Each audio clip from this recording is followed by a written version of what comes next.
So where the hell am I?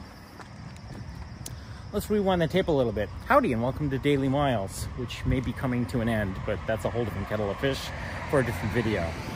In the meantime, however, I have a lot to explain to you. And this is going to take a bit. In the meantime, let me answer your primary question, where the hell am I? I am on New Jersey 18 at this point, walking to an AutoZone, which is about 0.8 miles from where I'm parked at a Walmart, and have for the last 2 days. So let me catch up a little bit. As you can see from the video you're looking at, I did replace the timing chain. I did properly time it. I double, triple, quadruple checked that I properly set the valves in the right position. I ran, and I had somebody else check my work, double check my work. I went to go start the car, and this happened.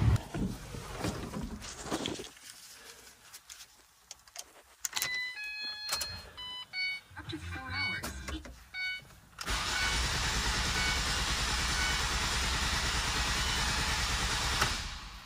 That's not good. That's not what's supposed to happen.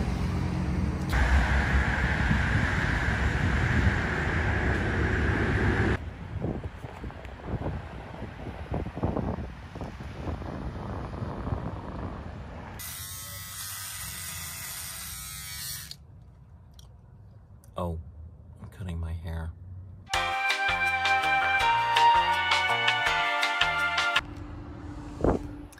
So for the last year, since my injury, May 5th, 2022, for those of you who don't know, I ripped my left quadricep tendon. So that's this knee right here, that area right there.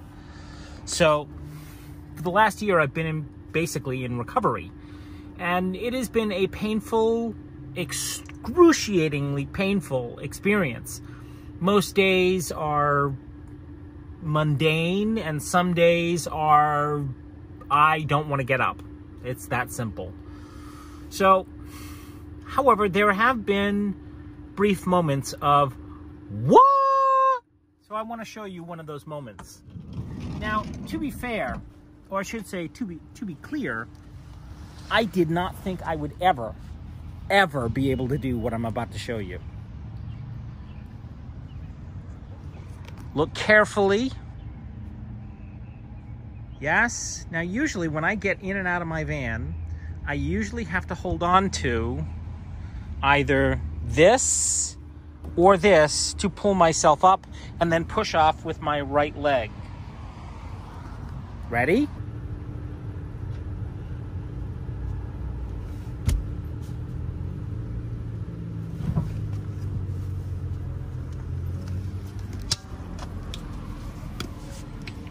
Yeah, that happened. I had the car towed to this spot at this Walmart, right there. And you see the Walmart? Yeah, okay.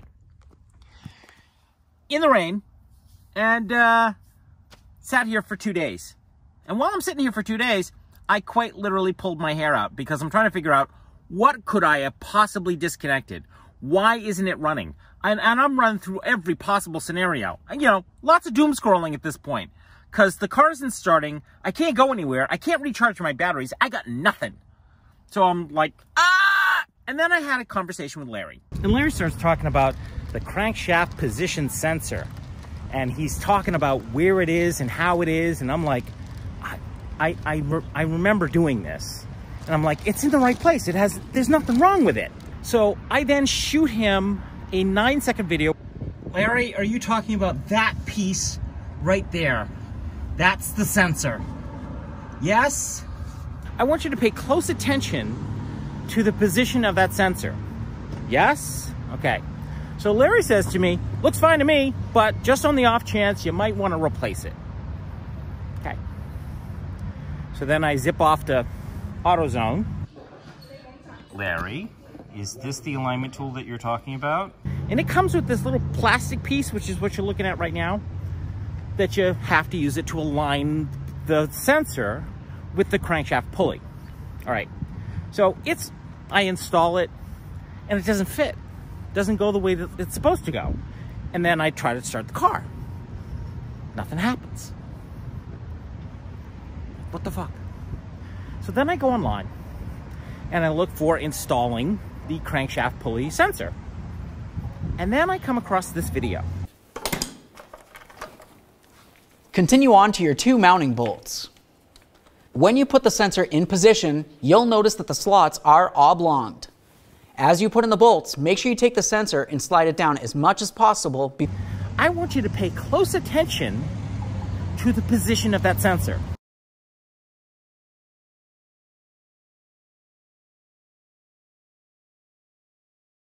Do you see what I saw? The fucking thing was backwards. And that was not my fault. That wasn't Larry's fault. That was the fault of Christopher, who installed it the wrong way to begin with. Who reinstalled it the wrong way to begin with. He just put it in willy-nilly. So I turned it around and magically the car started. Then I took it out for a spin, took it around the block a bit, rolled down the windows, and...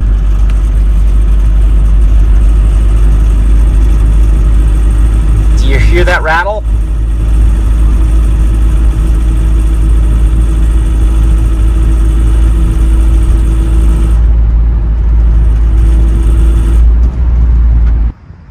I still have a noise.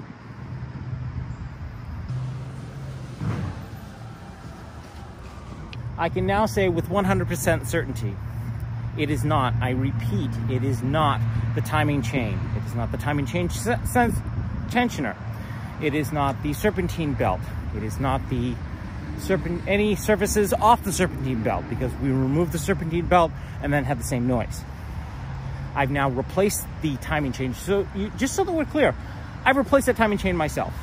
And so just in case somebody has this thought that I didn't retime the valves properly, I double, triple, quadruple checked, had Ryan check it, had Larry check it. And on the way into timing those valves, I had Matt check it. So I did the job right. Everything in me tells me I did that job right. All right. So I don't know what this is anymore. I got nothing. I literally am out of ideas. However, went over to Matt's place yesterday.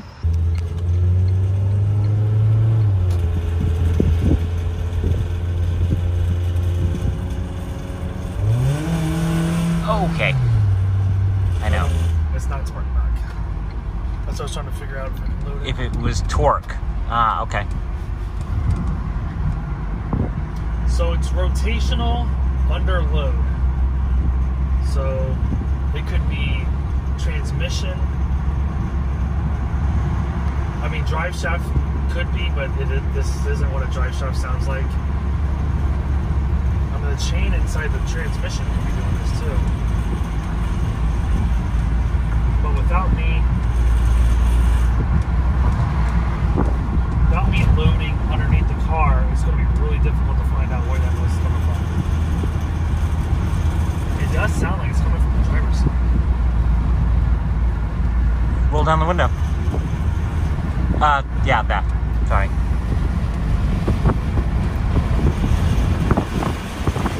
It might be your trans.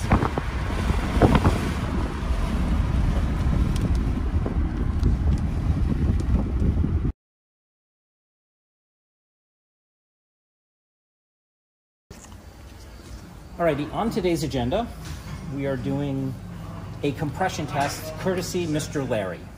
So Larry said, Miles, have you done a compression test yet? And I said, no. And he said, well, you know, we pretty much want to go do a compression test. So what's a compression test here? So a compression test,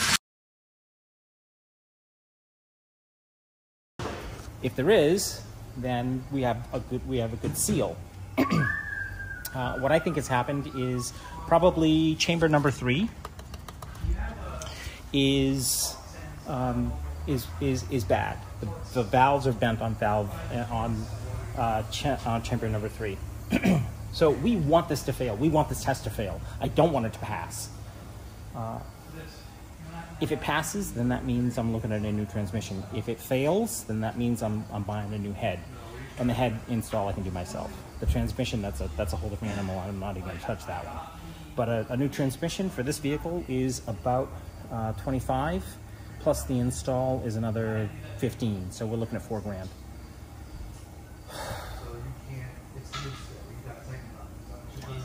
We want it to fail. So that's Matt. Oh, I was just joking. That's Matt. He owns You Wrench It. He's been an absolute angel in hooking a brother up. So he just said to me, so I asked him, do you want to be in this week's video? And he's like, sure, only if we can hug. So I turn the camera on and I start talking, and he's like, no, that dog's not going to hunt, Miles. So Matt has been an absolute angel in helping me out on numerous occasions. So in the last video that I showed you, that I didn't actually show who Matt is. This is Matt, and like I said, he's aces in my book. All right, let's get into it.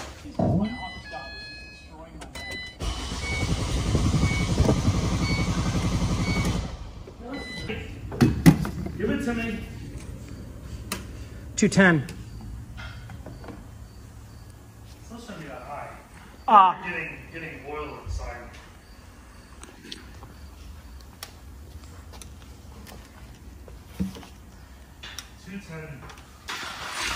So I bet Matt that if cylinder 3 wasn't abnormal, that he's free to throw some shade.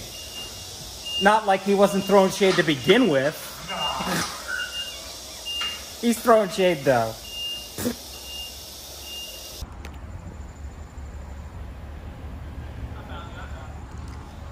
So the compression test revealed that there's nothing wrong with my cylinders at all. Now we're back to very expensive things, which I can't afford. So Matt has graciously allowed me to put it up on the lift, which we're about to do in just a little bit. And we're going to do a stethoscope test to see exactly where the sound is coming from. Noise is coming from 2 different spots from the stethoscope. One, it's really loud at the alternator, and 2, right where the timing case and lower oil pan bind together in that area as well. So it's not traveling from the trans coming over, it's definitely coming from that area. So that's what I know. You're gonna love this part. It's weird, I still hear noise coming from the alternator, even though it's not turning. Was it making this noise when before the tensioner got replaced? Probably. Probably. I'm gonna go with probably. probably. Is that the root cause of why we got opened up in the first place? Yeah. So it was making this noise? Yeah. And his fix was to put the timing chain tensioner on it? Yeah. Well, the only thing left is that lower timing chain. And I don't remember, did that thing didn't have a tensioner itself. No, it doesn't. It just drives the oil pump. Right.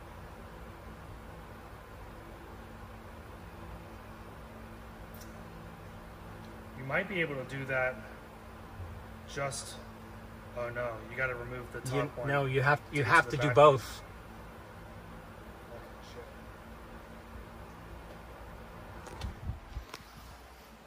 shit. Matt wants me to replace my engine. Whoa, I didn't say I Yes, he did. want you to. Yes, he did. That is not what I said. Then what You did keep you? putting words in my mouth. Then what did you say, motherfucker? I say we can do chain and oil pump, or for $700 on a 70,000 mile motor with a 250,000 mile motor that you already have. That makes sense, but it depends on what you want to do. That's what I said. So you can do engine, or you can replace the oil pump and chain, and pray to God that that's it. Well, you heard Matt. and I just got off the phone with Mr. Larry.